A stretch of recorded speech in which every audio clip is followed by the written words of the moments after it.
નમસ્કાર દર્શક મિત્રો, પુસ્તક પરિચયના 35માં 36માં હવે તો એપિસોડોની સંખ્યા વધતી જાય છે. એટલા બધા સંગ્રહો મને મળ્યા છે. ગઈકાલે જ રેકોર્ડિંગમાં બેન શ્રી નિરાલી પટેલ આવ્યા અને એમણે એક સુંદર પર્યાવરણ અંતર્ગત એમનો સંગ્રહ મને આપ્યો. તો થયું કે આજે એના વિશે જ વાત કરું. હરિયાળી પ્રકૃતિનો સાથ. નમસ્કાર દર્શક મિત્રો, શૈલેષ પંડ્યા ભીનાશ યુટ્યુબમાં આપનું સ્વાગત છે. હરિયાળી પ્રકૃતિનો સાથ નિરાલી પટેલ કાવ્યરસમાં ગઈકાલે એ રેકોર્ડિંગ થયું. એમનું બીજા પૃષ્ઠ ઉપર સરસ ફોટોગ્રાફ છે. હરિયાળી નિરાલી પટેલ નિરાળી સોફિઝેની પ્રકાશક છે.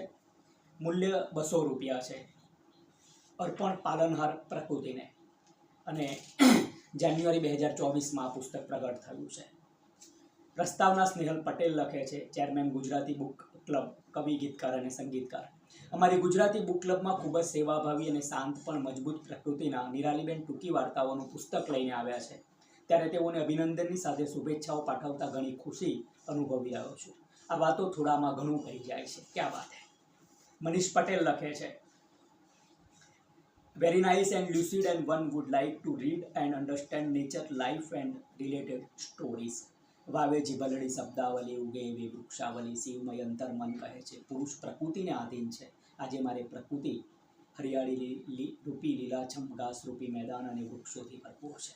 મને એમાં જ તો પ્રફુલ્લિત છે. ખરેખર હરિયાળી જ નિરાળી છે. સિદ્ધિ પ્રાપ્ત સૌ મનુષ્ય લખે, પણ અહીં હું મારી પત્ની માટે લખું છું. કલ્પવૃક્ષથી ઈચ્છા પ્રાપ્તિ થાય, પણ નાના નાના છોડવા વાવીને માવજત કરવાથી વૃક્ષોરૂપી ફળ અને છાવની સંતોષી પ્રાપ્ત થાય. એ જ તો છે હરિયાળી મારી નિરાળી. ક્યાં વાત હે. કમલ ગાંધી, હંસા ગાંધી, નૃતિ શાહ, આમ અનેક લોકોએ આવકાર આપ્યો છે પ્રસ્તાવના રૂપી. તૃપ્તિ ચાવડા, ઉમંગ ચાવડા. પોતે બેન લખે છે કે હું કોમર્શિયલ આર્ટિસ્ટ છું. દિવાન બલ્લુભાઈ શાળામાંથી પ્રાથમિક અને માધ્યમિક ભણતર પૂરું કરી ફાઇન આર્ટ્સ કર્યું છે મેં ધોળકામાંથી. સ્ટોરી મિરર વેબસાઇટ એપ્લિકેશનમાં ગુજરાતી ભાષાના ગદ્ય અને પદ્ય પ્રકાર માટે એડિટર તરીકે ફરજ બજાવી ચૂક્યા છે બેન. કર્મા ફાઉન્ડેશનની ગુજરાતી બુક ક્લબની ઉપપ્રમુખ તરીકે કાર્યરત. એમ અનેક રીતે સાહિત્યિક પ્રવૃત્તિઓ સાથે જોડાયેલા છે. એમની લિંકો આપી છે. મારી દ્રષ્ટિથી પુસ્તક, મારી નિરાળી નજરથી જો દરેક વાત જોશો તો આ કદાચ મારી દ્રષ્ટિ અને સૃષ્ટિના દરેક જીવ સાથે આત્મસાત થઈ જાઓ એવી ઈચ્છા રાખી આ પુસ્તક લખ્યું છે. વાહ. આવકાર. હું મારા કુટુંબીજનો, ગુરુઓ, મિત્રો, સહકર્મચારીઓને ગુજરાતી બુક ક્લબનો દિલથી આભાર માનું છું. અનુક્રમણિકા છે. લગભગ 30 જેટલી ટૂંકી વાતો અહીં થઈ છે.